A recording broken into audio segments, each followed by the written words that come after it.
وعلى آله وأصحابه وأزواجه وذرياته وأهل بيته أجمعين إلى يوم الدين.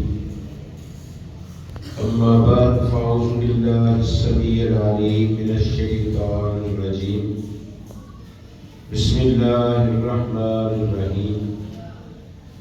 الحمد لله الذي أنزل على عبده الكتاب ولم يجعل له عوجا. سامعین محترم، دوستوں، بزرگوں، قابل صد احترام میری دینی اسلامی ماں اور بہن، ہر چیز کے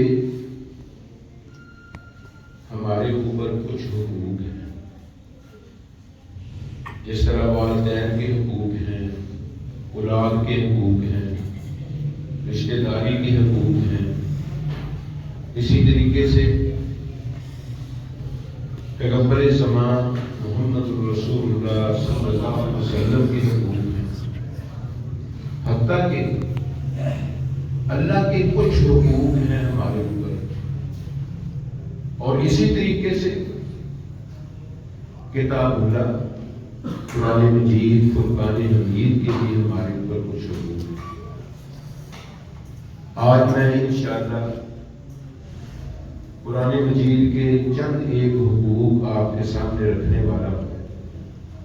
اللہ سے یہ دعا کیا کرو کہ اللہ رب العالمین جو ہماری ذمہ داری ہیں ان کو نبھانے کی توفیق عطا فرمائے، اور جو حقوق ہمارے ذمہ ہیں اللہ ان کو ادا کرنے کی توفیق عطا فرمائے. قرآن مجید کا پہلا حق ہمارے اوپر پتہ ہے تعظیم القرآن، کے قرآن کی تعظیم کرنا. اس کتاب کو ساری کتابوں سے بڑا مانا، اور یہ واقعی حقیقتاً ساری کتابوں سے بڑی کتاب ہے. جتنی آسمانی کتابیں اللہ رب العالمین نے نازل فرمائی ہیں ان ساری کتابوں کا علم یہ قرآن مجید فرقان حمید ہے. اور کتابیں پتہ کتنی نازل ہوئی ہیں؟ 313، 4 بڑی بڑی، باقی چھوٹی چھوٹے صحیفوں کی شکل میں. آپ پوچھ سکتے ہیں 313 کتابیں کیسے؟ 313 رسول آئے ہیں، ہر رسول کے اوپر علیحدہ شریعت، علیحدہ نظام، علیحدہ دستور، علیحدہ منشور اور علیحدہ کتاب نازل ہوتی ہے. ہمارے ہاں صرف 4 مشہور ہیں. جس طرح عام لوگوں نے ایک بات بھی بنائی ہوئی ہے، 4 کتاباں عرش مائیاں، پجما آیا ڈنڈا، بگڑے دا پیر ڈنڈا. نہیں، اللہ کا قرآن خود ان کتابوں کے متعلق خبر دیتا ہے. کس انداز میں؟ اللہ رب العالمین نے فرمایا قد افلح من تزکا وذکر اسم ربہ فصلی بل تؤثرون الحیاۃ الدنیا والآخرۃ خیر وابقیٰ ان ھذا لفی الصحف الاولی صحف ابراہیم وموسیٰ. کہ یہ جو باتیں ہم آپ کے سامنے کر رہے ہیں نا، قد افلح من تزکا وذکر اسم ربہ فصلی، کامیاب ہے وہ آدمی جس نے اپنا تزکیہ نفس کر لیا، رب کا نام لیا، نماز پڑھی. لوگوں تم دنیا کی زندگی کو ترجیح دیتے ہو، حالانکہ آخرت بہتر اور باقی رہنے والی ہے. یہ ساری چیزیں قرآن مجید میں بھی ہیں اور پہلے صحیفوں کے اندر بھی ہیں. وہ کون سے صحیفے؟ ابراہیم کے صحیفے اور موسیٰ علیہ السلام کے صحیفے. اب موسیٰ کے صحیفے کے متعلق تو ہر ایک کو علم ہے کہ وہ کیا تھا، تورات. کسی کو پتہ ہے ابراہیم علیہ السلام کے اوپر کون سا صحیفہ نازل ہوا؟ اس لیے اللہ رب العالمین نے فرمایا کہ اے پیارے پیغمبر، ہم نے کئی پیغمبروں کے آپ کے اوپر قصے بیان کر دیے اور کئی پیغمبروں کے قصے بیان کیے ہی نہیں. تو ان قصص سے مراد بھی وہ ان کے اوپر اترنے والے صحیفے ہیں. تو اللہ رب العالمین نے وہ سارے صحیفوں کا علم واحد قرآن مجید کے اندر اللہ رب العالمین نے بیان کیا ہے. اور دوسری بات، لوح محفوظ کے فرنٹ پیج کے اوپر اللہ نے قرآن کو لکھا ہے. حالانکہ صحابہ کا جتنی کتابیں ہیں وہ پہلے آئی ہیں، لیکن اس کو فرنٹ پیج کے اوپر کیوں لکھا ہوا ہے؟ اس کی شان و عظمت کی وجہ سے، اس کی بڑائی کی وجہ سے، اور اس کے جامع اور معنی ہونے کی وجہ سے. اللہ رب العالمین نے عیسیٰ علیہ السلام سے وعدہ کیا کہ میں تجھے تورات بھی سکھلاؤں گا، انجیل بھی سکھلاؤں گا، قرآن بھی سکھلاؤں گا، اپنے آخری پیغمبر جناب محمد رسول کے حکمت بڑے فرامین بھی سکھلاؤں گا. جب اللہ رب العالمین نے اس کا تذکرہ قرآن مجید کے اندر کیا تو پتہ کیا فرمایا؟ وَإِذْ عَلَّمْتُكَ الْكِتَابَ وَالْحِکْمَةَ وَالتَّوْرَاةَ وَالْإِنجِیلَ. اے عیسیٰ، کیا میں نے تجھے سکھلایا نہیں قرآن اور حکمت والی باتیں؟ وَالتَّوْرَاةَ وَالْإِنجِیلَ، تورات بھی سکھلائی، انجیل بھی سکھلائی. حالانکہ تورات انجیل اللہ نے عیسیٰ علیہ السلام کو ان کی حیات طیبہ کے اندر جو انہوں نے زمین کے اوپر گزاری تھی آسمان کی طرف جانے سے پہلے، وہ پہلے سکھلا دی ہے. اور قیامت کے قریب جب وہ آئے گے پھر اللہ قرآن سکھلائے گا، نبی کا فرمان سکھلائے گا. تذکرہ ان کا پہلے کیوں ہے؟ اس وجہ سے کہ اس کتاب کی عظمت ہے، اس کتاب کی رفت ہے، بلندی ہے، مقام ہے اس کا دوسری کتابوں کے اوپر. اس لیے اللہ رب العالمین نے اس کا تذکرہ پہلے کیا، ان کا تذکرہ بعد میں کیا. دیکھو نا، اشتہارات چھپتا ہے اور اس کے اندر مختلف علماء کرام کے نام لکھے جاتے ہیں. تو جو بڑا مولوی ہوتا ہے اس کا فرنٹ پیج کے اوپر بڑا نام لکھا جاتا ہے، پھر باقیوں کے بعد میں لکھے جاتے ہیں. اسی طریقے سے قرآن مجید کا نام پہلے، باقی کتابوں کے بعد. اور یہ عظمت والی کتاب، یہ تو کافر بھی مان چکا ہے کہ سب سے بڑی کتاب قرآن مجید اور فرقان حمید ہے. نبی کریم صلی اللہ علیہ وسلم کے دور کے اندر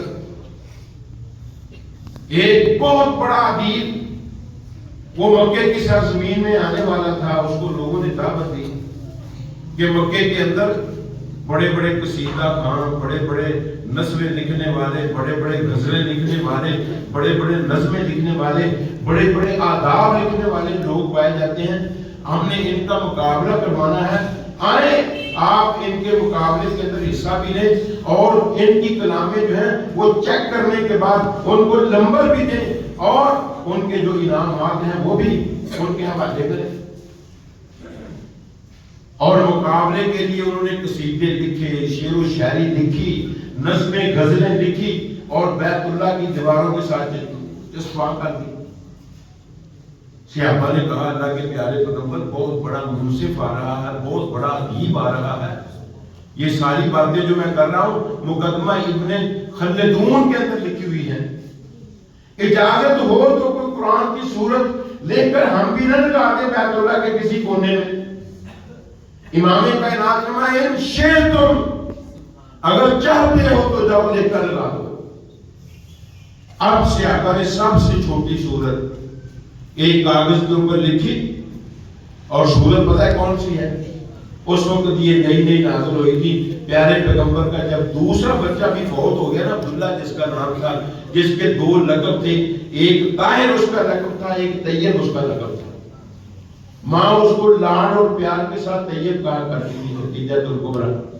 اور پیارے پیغمبر جناب محمد الرسول اللہ صلی اللہ علیہ وسلم اس کو پیار کے ساتھ طاہر کہا کرتے. نام ایک ہی تھا اس کا عبداللہ، لقب دو تھے. بعض مطلب محدثین کو، شارحین کو، بعض علماء کرام کو یہ مغالطہ لگ گیا کہ اللہ کے نبی کے 4 بیٹے تھے. نہیں، بیٹے 3 تھے، ایک کے 2 لقب تھے، جس کی وجہ سے وہ 2 نام لوگوں نے کہہ دیے، کہا جی 4 بیٹے. جب وہ فوت ہوا تو مشرکین مکہ نے بجائے پیارے پیغمبر کو تسلی تشفی دینے کے لیے تعزیت کی بجائے تانے اور مینے دینے شروع کر دیے. کیا کہتے ہیں؟ باتیرہ محمد صلی اللہ علیہ وسلم، محمد تو دم کٹا ہو گیا ہے، اس کا جو دوسرا بیٹا ہے وہ بھی فوت ہو گیا، اس کے بعد اس کا نام کس نے دینا ہے؟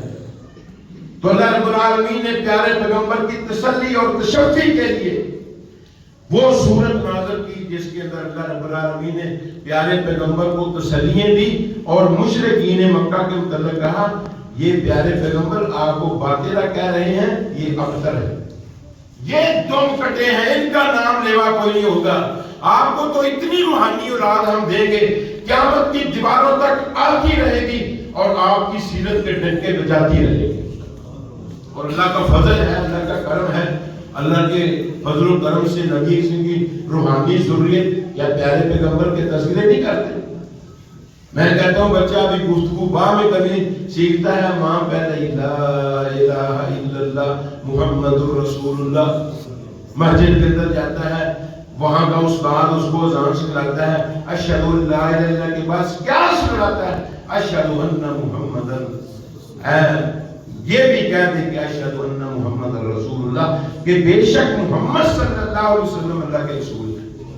نماز کے اندر تذکرے، اذانوں کے اندر تذکرے، اٹھتے بیٹھتے تذکرے، یہ پیارے پیغمبر کی عظمت اور شان ہے، رفعت اور بلندی ہے، رب العالمین نے بیان کی ہے۔ تو اس وقت یہ سورت نازل ہوئی، انا اعطیناک الکوثر فصل لربک وانحر ان شانئک هو الابتر۔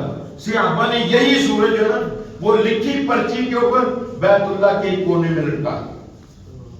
اب وہ ادیب آیا، لوگوں کی کلامیں چیک کر رہا ہے، غزلیں، نثریں، نظمیں، اور ہر ایک کو نمبر دے رہا ہے، ہر ایک کا انعام بھی نیچے درج کر رہا ہے کہ اس کو یہ انعام دے دیا جائے، یہ دے دیا جائے، یہ دے دیا جائے۔ جب پہنچانے سورت کے اوپر تو کیا پڑھتا ہے؟ بسم اللہ الرحمن الرحیم، انا آتیناک الکوثر فصل لربک وانحر ان شانئک هو الابتر۔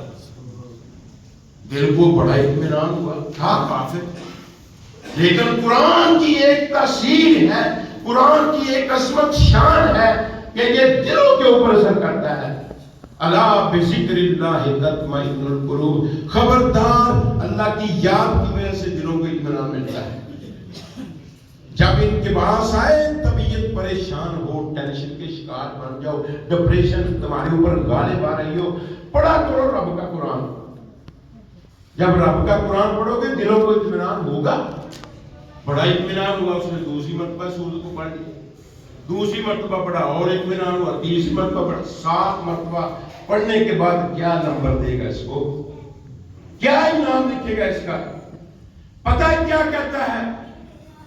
واللہ مجھے پیدا کرنے والے رب کی قسم، ما ھذا قول البشر ان ھذا الا لإحدى الکبر، مجھے پیدا کرنے والے رب کی قسم یہ کسی بشر کی کلام نہیں، یہ تو بڑی ہستیوں میں سے کسی بڑی ہستی کی کلام ہے، یہ بڑی کلاموں میں سے ایک بڑی کلام ہے۔ ان ھذا الا لإحدى الکبر، وہ اس کی عظمت کو تو کافروں نے بھی مان لیا ہے، کیوں نہ مانتے؟ اللہ رب العالمین نے فرمایا، اور نہیں نہ اعتبار کہ یہ میں نے نازل کی ہے، اس طرح کی 10 صورتیں لاؤ، نہیں لا سکے۔ اللہ نے کہا یار ایک ہی لے آؤ۔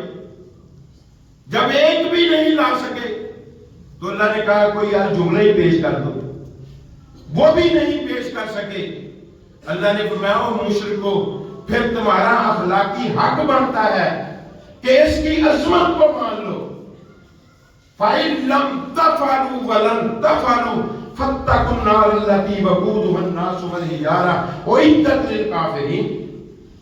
مانو پھر اس کی عظمت کو، اگر تم نہیں لا سکے تو لا بھی نہیں سکو گے۔ تو اب اخلاقیہ کیا بنتا ہے کہ اس کے سامنے اپنے آپ کو پست سمجھ لو، یہ ہے اس کی عظمت، یہ ہے اس کی رفعت، یہ ہے اس کی بلندی، کس کی؟ رب کے قرآن کی۔ تو اللہ رب العالمین کے قرآن کا پہلا حق کیا ہے؟ تعظیم القرآن، کہ قرآن کی عظمت کو جاننا، پہچاننا۔ جب عظمت کو ہم جانے پہچانیں گے پھر ہماری آنکھوں میں اور کسی قسم کی کتاب جو ہے وہ بڑی نہیں ہوگی، بلکہ یہی کتاب جو ہے وہ بڑی ہوگی۔ امام شافعی رحمہ اللہ نے کتاب لکھی، جس کتاب کا نام رکھا کتاب الام، یہ کتابوں کی ماں ہے۔ اب اس کے اندر انہوں نے اپنی فقہ بھی بیان کی، حدیث کے حوالے سے، قرآن کے حوالے سے، ان کا ایک شاگرد، اس نے تقریباً 80 مرتبہ اس کتاب کا مطالعہ کیا، ایک مرتبہ کیا، دوسری مرتبہ کیا، نئے نئے مسائل اس کے سامنے آنے شروع ہو گئے۔ اب اس نے ایک دن امام صاحب کے پاس چلا گیا، جا کر کہتا امام صاحب میں نے آپ کی فقہ کی کتاب کا 80 مرتبہ مطالعہ کیا ہے اور ہر مرتبہ میرے سامنے نئے مسائل کھلے ہیں۔ امام شافعی نے اس کی بات سنی، زاروں قطار ہونا شروع کر دیا۔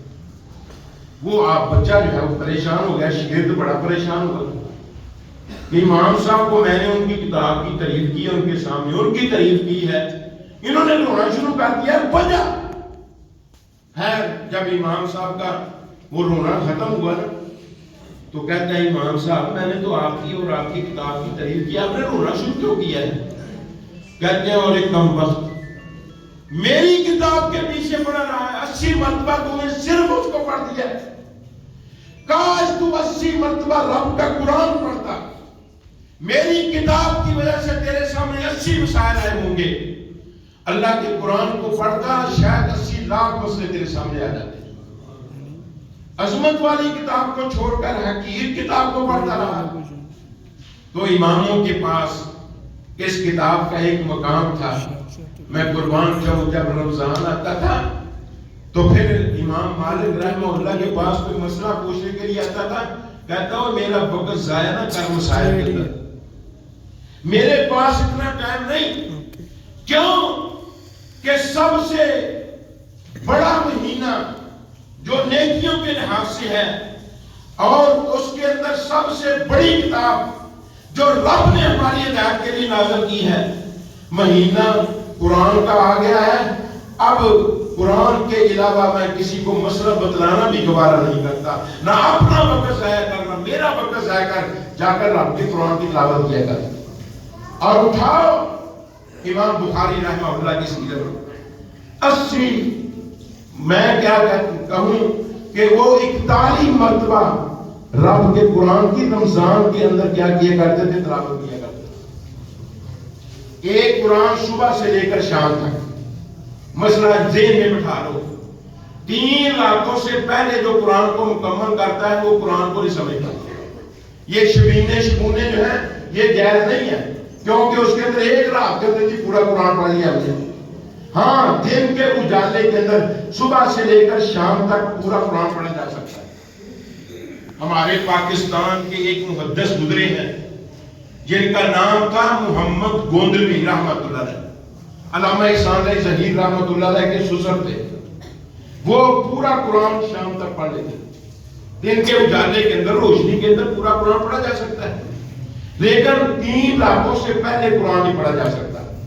جس طرح محمد بن مسنہ رضی اللہ تعالیٰ عنہ نبی سے کے پاس آئے، کہتے ہیں اللہ کے پیارے پیغمبر فی کم اقرأ القرآن، میں قرآن کتنی مرتبہ پڑھوں، کتنے عرصے میں پڑھوں؟ امام جب انہوں نے سوال دیا اللہ کے نبی، میں مہینے کے اندر 1 مرتبہ قرآن پڑھتا ہوں، کہتا اللہ کے نبی اس سے بھی زیادہ طاقت رکھتا ہوں۔ آپ میں اچھا یار 15 دن کے اندر پڑھ لیا کر، کہتے ہیں اس سے بھی زیادہ طاقت ہے۔ آپ نے فرمایا 7 دن کے اندر پڑھ لیا کر، کہتا ہے جی اس سے بھی زیادہ طاقت۔ کہتے ہیں پھر 3 راتوں سے پہلے مکمل نہ کرنا، کیونکہ 3 راتوں سے پہلے جس نے قرآن مکمل کیا اس نے قرآن کو سمجھیں گے۔ خیر انہوں نے 3 راتوں کے اندر قرآن مجید مکمل کر دیتے تھے۔ اسی طریقے سے امام بخاری 2 نفروں کے اندر 10 سپاروں کی تلاوت کرتے تھے۔ 10 قرآن وہ ہو گئے اور 30 یہ کتنے ہو گئے 40، اور 1 سپارہ روزانہ مفتیوں کو سنایا کرتے تھے تراویح کے اندر، کتنے ہو گئے 41 قرآن۔ ویسے ہی نہیں بخاری ہوتا، بخاری کے اندر کیا تھی صفات عالیہ تھی، رب کے قرآن کے ساتھ انہوں نے دل لگایا۔ اللہ رب العالمین تو نے میرے قرآن کی عظمت کو جانا، پہچانا، دل کے اندر بٹھایا، اس کو پڑھنا شروع کر دیا، سمجھنا شروع کر دیا۔ امام میں نے تجھے قیامت کی دیواروں تک لوگوں کے ذہن میں بٹھا دیا۔ جانو تو صحیح اس قرآن کی عظمت کو، پہچانو تو صحیح اس قرآن کی رفت اور بلندی کو، پھر دیکھنا آپ کے گھروں کی اور آپ کے مطلب اولادوں کی کیسے رب تربیت کرتا ہے اور آپ کے حالات کو کیسے رب پڑھتا ہے۔ پہلا حق قرآن کا کیا ہے؟ تعظیم القرآن، قرآن کی عظمت کو بیان کرنا، اور دوسرا حق کیا ہے؟ تعلیم القرآن، قرآن کی تعلیم حاصل کرنا، اس کو سیکھنا اور آگے سکھلانا۔ میں قربان جاؤں اللہ رب العالمین کے قرآن کی عظمت پر۔ اللہ نے ایسی توفیق دی ہے لوگوں کو کہ 30 سپارے ان کے ذہن میں ہیں، اور پھر 30 سپاروں کی شرح، تفسیر اور کسی طریقے سے اس کی تفہیم جو ہے وہ ان کے ذہنوں کے اندر سمائی ہوئی ہے۔ اللہ سب کو توفیق عطا فرمائے۔ مصعب گورنر تھا کوفے کا، اس نے ایک قاری کو سنا، بڑی خوبصورت اس کی بات، بڑی خوبصورت اس کی بات۔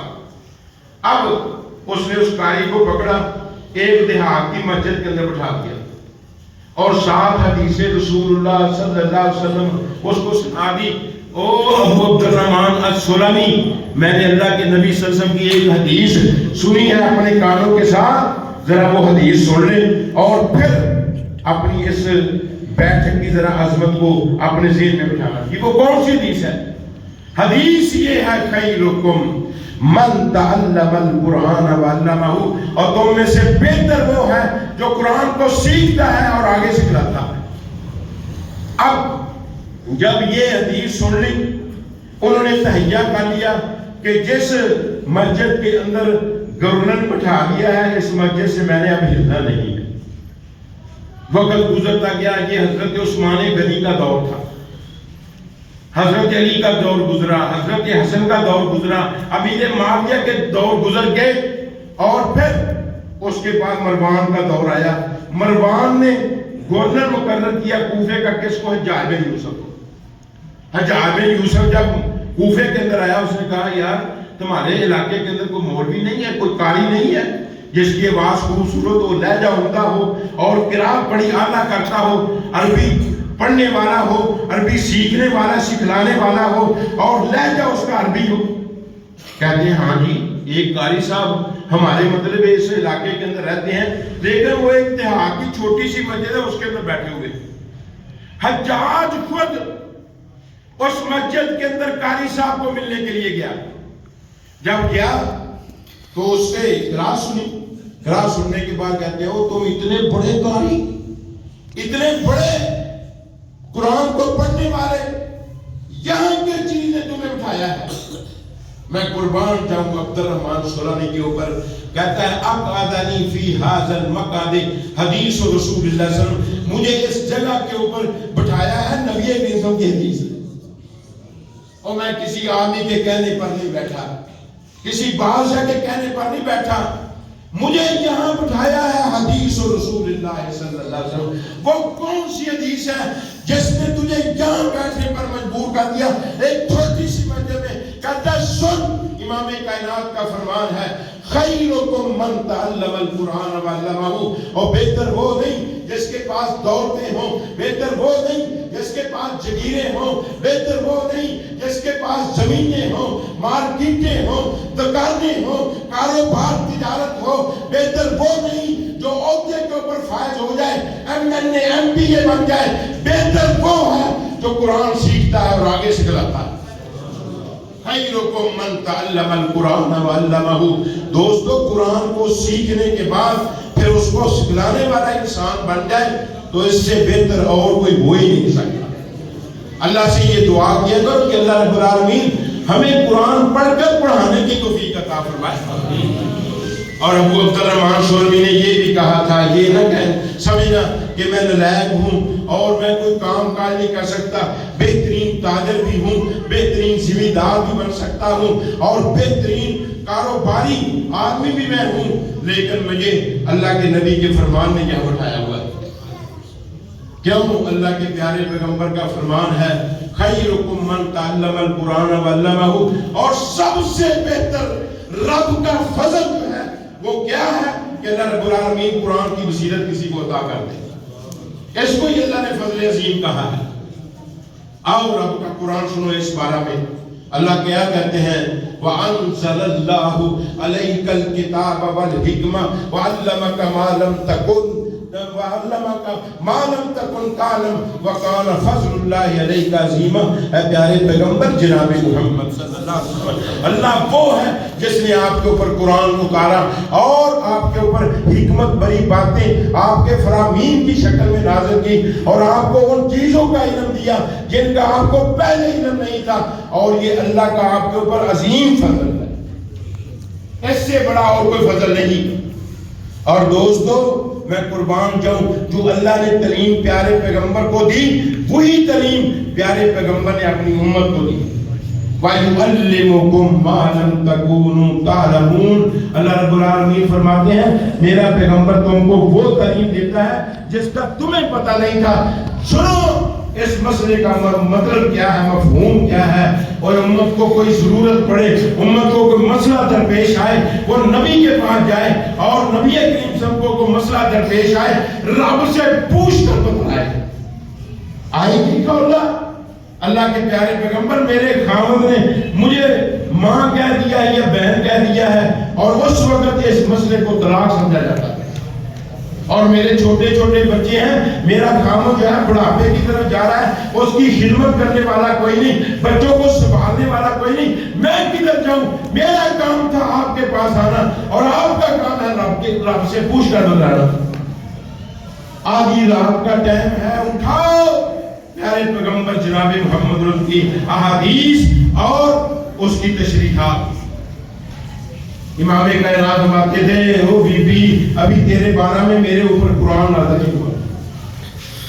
جب بار بار وہ اصرار کرتی رہی، نبی سے اس کو جواب دیتے رہے، اس نے ایسی چیخ ماری رب کے ساتھ قرار ملا، اللہ میرا کام تو یہی تھا تیرے پیغمبر کے پاس آنا، میں آ گئی ہوں، تیرا پیغمبر مجھے واپس کرنا ہے، میرے مسئلے کا حل آسمان سے نازل کر دے۔ اللہ رب العالمین نے آسمان سے وحی نازل کی، پوری سورت نازل کی، رب نے سورہ مجادلہ قد سمع اللہ قول التی تجادلک فی زوجہا وتشتکی الی اللہ۔ اللہ نے اس عورت کی بات سن لی، پیارے پیغمبر جو آپ کے ساتھ جھگڑ رہی تھی اور وہ اللہ کو شکوہ کر رہی تھی، اللہ نے اس کا حل نازل کیا کہ آپ کا خاوند 3 کفاروں میں سے ایک کفارہ ادا کرے، پھر تو اس کے لیے حرام ہو جائے گا۔ پہلے نمبر پر گردن آزاد کرے، نہیں کر سکتا 2 مہینوں کے پیدر پیر اسے رکھے، نہیں کر سکتا تو پھر 60 مسکینوں کو کھانا کھلائے۔ اللہ رب العالمین نے حل پیش کر دیا۔ اللہ کے پیارے پیغمبر نے رب سے سیکھا، آگے کس کو بتلا دیا؟ کھولا کو وَيُعَلِّمُكُم مَّا لَمْ تَكُونُوا تَعْلَمُونَ۔ پیارے پیغمبر جناب محمد الرسول اللہ صلی اللہ علیہ وسلم کو رب نے قرآن کی تعلیم دینے کے بعد فرمایا یہ آپ کے اوپر اللہ کا عظیم فضل ہے۔ یہ دوسرا حق ہے قرآن مجید کا، تعلیم القرآن، کہ قرآن کا علم حاصل کرنا۔ اور تیسرا حق امت کے اوپر قرآن کا کیا ہے؟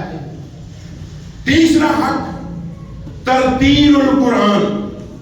قاری صحیح صاحب پڑھ رہے تھے نا سورہ مزمل، تو اس کے اندر کیا تھا؟ وَرَتِّلِ الْقُرْآنَ ترتیلا، قرآن کو ترتیل کے ساتھ پڑھو، ٹھہر ٹھہر کر پڑھو۔ کیا مطلب ہے اس کا؟ کہ ایک ایک حرف کی، ایک ایک لفظ کی، ایک ایک جملے کی، ایک ایک آیت کی، ایک ایک سورت کی، ایک ایک سپارے کی، ایک ایک منزل کی لوگوں کو سمجھ آئے۔ اور یہ نہیں ہے ہمارے حافظوں کی طرح یا لمون کا لمون، نہیں، قرآن کو ترتیل کے ساتھ پڑھو۔ اما عائشہ صدیقہ رضی اللہ تعالیٰ سے کسی نے پوچھا کیف کان قراءۃ رسول اللہ صلی اللہ علیہ وسلم، اللہ کے رسول کی قراءت کیسے تھی؟ انہوں نے کہا مفصلۃ، اللہ کے نبی کی قراءت مفصلہ تھی، ایک ایک حرف کی سمجھ لگتی تھی کہ اللہ کے نبی کی زبان سے اب کون سا حرف ادا رہا ہے، اب کون سا لفظ نکل رہا ہے، اب کون سا جملہ ادا کر رہے ہیں۔ ترتیل القرآن یہ تیسرا حق ہے قرآن مجید کا۔ اور چوتھا حق کیا ہے؟ تعمیل القرآن، کہ قرآن کے مطابق عمل بنانا۔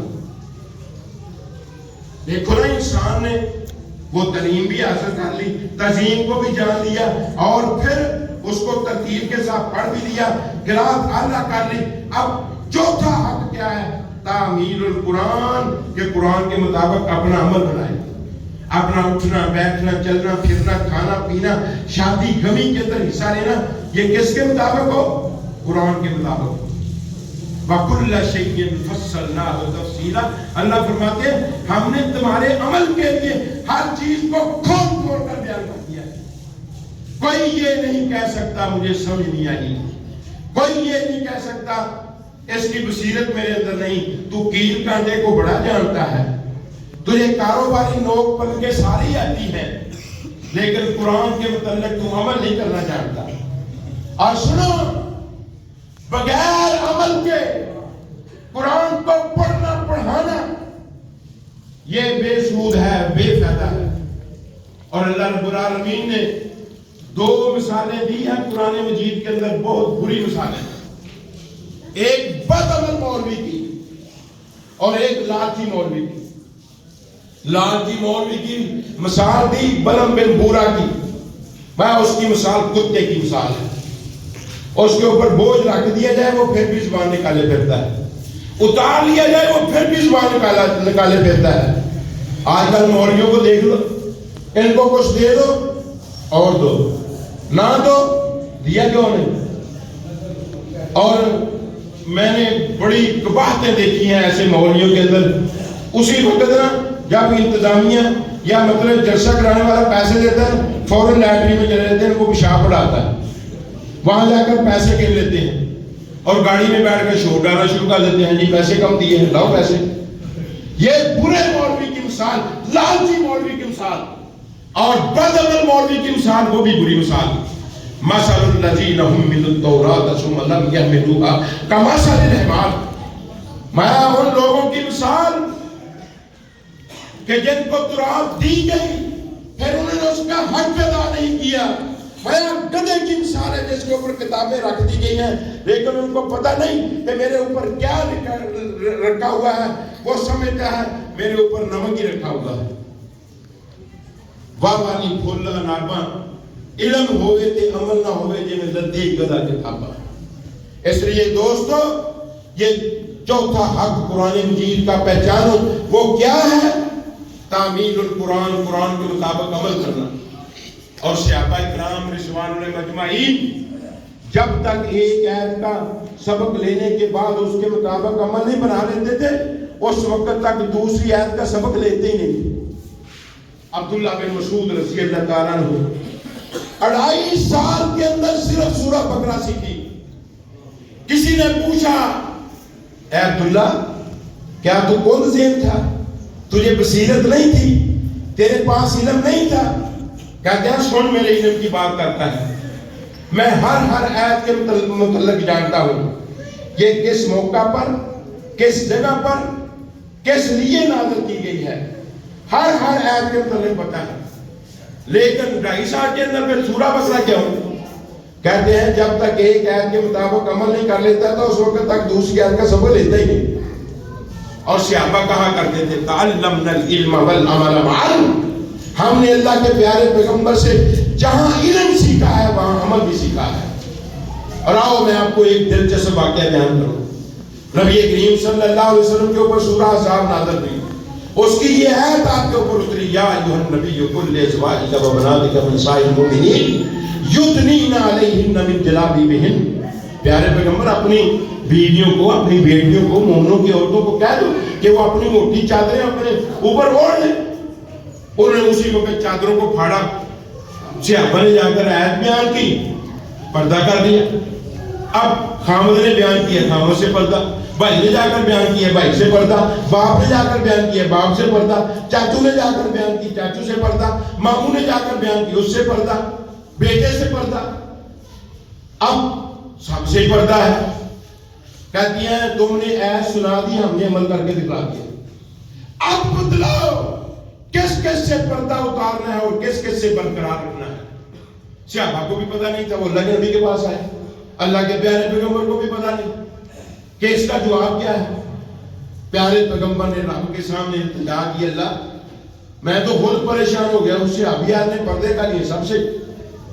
اللہ رب العالمین نے سورہ نور اتاری، اس کے اندر اللہ رب العالمین میں باپ سے پردہ، چاچو سے پردہ نہیں ہے، ماموں سے پردہ نہیں ہے، بیٹے سے، خامد سے، بھائی سے پردہ نہیں ہے۔ پھر جن جن سے رب نے پردہ اتارنے کا کہا ان سے اتار لیا، باقی سے برقرار رہا۔ یہ ہے تعلمنا العلم والعمل، اور علم کے ساتھ عمل بھی کرو۔ پورے قرآن کو وہ پڑھ کر دیکھ لو، اللہ نے کہیں یہ نہیں کہا جزاء بما کانوا یعلمون، بدلہ اس چیز کا جو ان کے پاس علم ہے۔ اللہ نے جہاں بھی کہا ہے یہ کہا ہے کہ جزاء بما کانوا یعملون، بدلہ اس چیز کا جو یہ عمل کر کے آئے۔ عمل سے زندگی بنتی ہے، جنت بھی جہنم بھی۔ یہ خاکی اپنی فطرت میں نہ نوری ہے، فرشتوں سے بہتر ہے انسان بننا، مگر اس پہ لگتی ہے محنت زیادہ۔ وہ محنت کیا ہے؟ وہ محنت یہی ہے کہ قرآن کے مطابق اپنا عمل بنا لو، پھر اللہ رب العالمین دنیا بھی بنا دے گا، آخرت بھی بنا دے گا۔ تمہیں دنیا کی نہیں سوچنی چاہیے، تمہیں آخرت کی سوچنی چاہیے۔ میں قربان جاؤں، عمر بن عبدالعزیز سے کسی نے پوچھا کہ تم ہر مسئلے کے اندر بڑی تحقیق کے اندر پڑ جاتے ہیں، ہر مسئلے کے اندر تحقیق، ہر مسئلے کے اندر تحقیق، کبھی کھانے پینے کے متعلق تم نے اتنی ریسرچ نہیں کی، کبھی اتنا نہیں سوچا۔ کہتے ہیں وہ میرے مقدر میں رب نے لکھ دیا ہے، جو مجھے دینا ہے وہ دینا ہی دینا ہے، لیکن میں علم تو حاصل کروں جس کے لیے رب نے بھی کہا ہے کہ یار اس کو تو سیکھو۔ پیارے پیغمبر کو سب سے پہلے رب العالمین میں اللہ کے پیارے پیغمبر پہلے علم پھر عمل۔ فَعْلَمْ أَنَّهُ لَا إِلَٰهَ إِلَّا اللَّهُ، پیارے پیغمبر نے علم کے بعد عمل کر کے بتلا دیا کہ اللہ کے علاوہ کوئی مشکل کشا نہیں، جو ٹھہرائے گا محمد اس کے مقابلے میں آئے گا صلی اللہ علیہ وسلم۔ اور آخری اور پانچواں حق قرآن مجید کا کیا ہے؟ تبلیغ القرآن، قرآن کی تبلیغ کرنا۔ جب اس کی عظمت کو جان لیا، اس کے مطابق تعلیم حاصل کر لی، اس کے مطابق تم نے ترتیب کر لی اور اس کے مطابق عمل کر لیا، اب لوگوں کو بھی بتلاوا ہو گئی۔ قرآن